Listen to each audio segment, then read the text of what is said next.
আর কেঁদো না বাংলার কৃষক, ফোটাও মুখে হাসি। তোমরা দেশের আসল নায়ক, বলবে বিশ্ববাসী। আর কেঁদো না বাংলার কৃষক, ফোটাও মুখে হাসি। তোমরা দেশের আসল নায়ক, বলবে বিশ্ববাসী।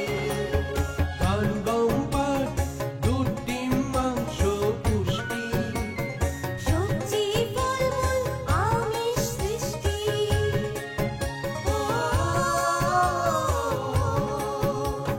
মাটির বুকে লাঙল চালায়, সবার পেটে অন্ন যোগায়। কৃষকের ঘাম আর শ্রমের কবি।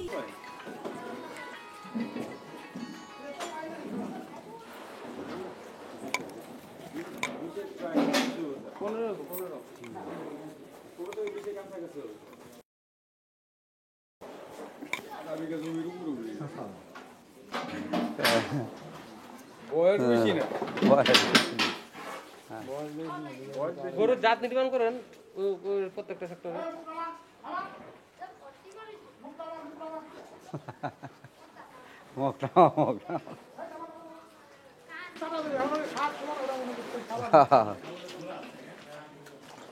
খা খা খা।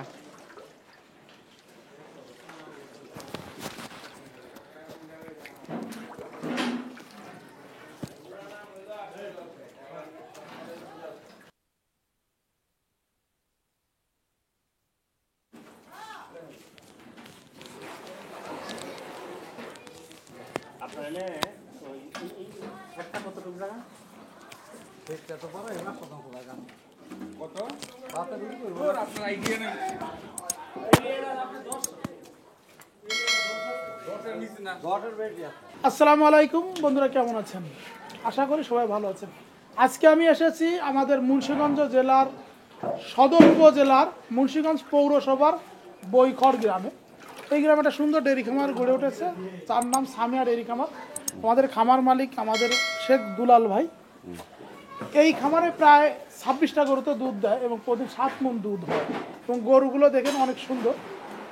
আমরা কিন্তু দীর্ঘদিন ধরে দেখি যে একটা খামার হলে সেখানে একটা খাবার পাত্র থাকবে, অনেক টাকা খরচ করে, অনেক মোটা থাকবে, অনেক বড় থাকবে।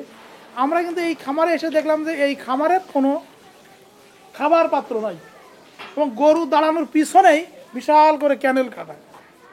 গরুটা যখন শোয়ার পরে দেখলো যারা শোয়া অবস্থায় যারা মানে গোবর ত্যাগ করছে, গোবর যে ওই গর্তে পড়ছে, দাঁড়ানো অবস্থায় যা করতেছে চুনা এবং গোবরকে গর্তে পড়তেছে।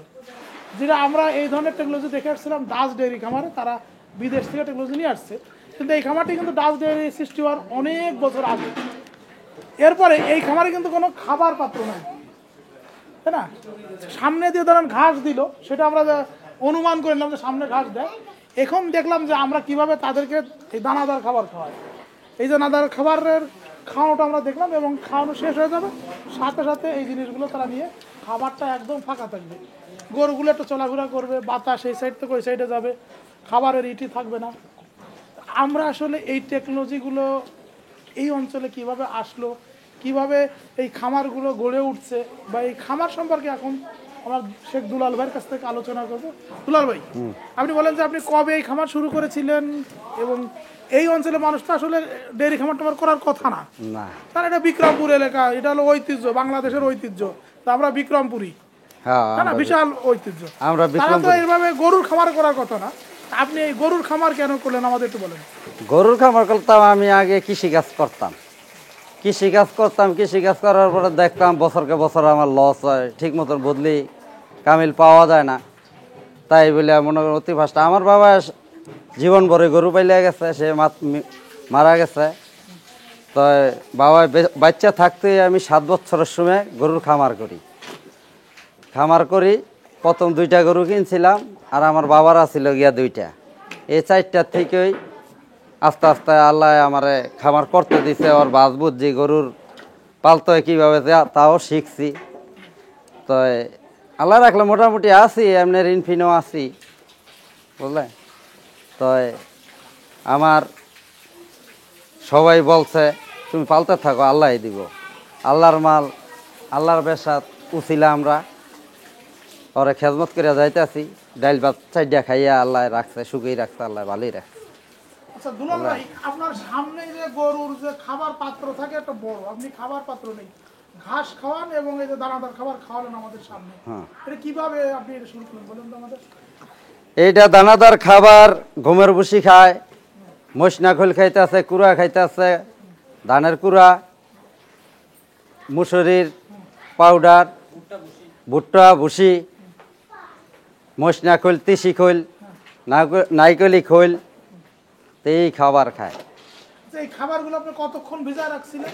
খাবারটা ভিজাই রাখছিলাম আধা ঘন্টা, তারপরে লগে লগেও খাওয়া যায়।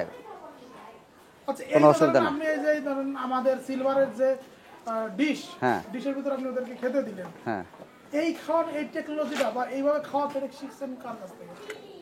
এইটা কোনো শিকার কোনো এইটা কোনো জিনিস হইলো? গরুরে কিভাবে খাওয়ান লাগে, ড্রাম দেওয়ান যায়, বল দেওয়ান যায়, আইনা খাওয়ান যাইব। এরপরে ধরেন আমাদের কিন্তু সবাই গরু দাঁড়ানোর জায়গা রাখি 9 ফিট, আপনার এখানে আছে 4-5 ফিট গরুর পিছনে। এই যে জায়গাগুলো যে এরকম করছেন যে পাশে এখানে, এইটা তো বলেন তো কেমন হচ্ছে? এইটা আমার কোনো সমস্যা হয় না।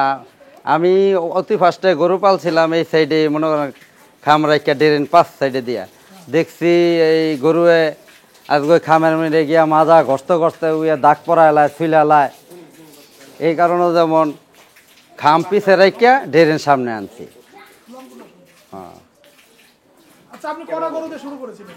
আমি অতি ফার্স্টে 2টা গরুর থেকে শুরু করছিলাম। তারপরে তারপরে এই দেখা গেছে 1 বছর বাদে 2টা কিনতাম, 6 মাস বাদে 2টা কিনতাম, 2 মাস বাদে 2টা কিনতাম, এইভাবে কিনতে কিনতে আল্লাহ কিনতে দিছে আর কি। আপনি এখানে গরু বিক্রি করেন?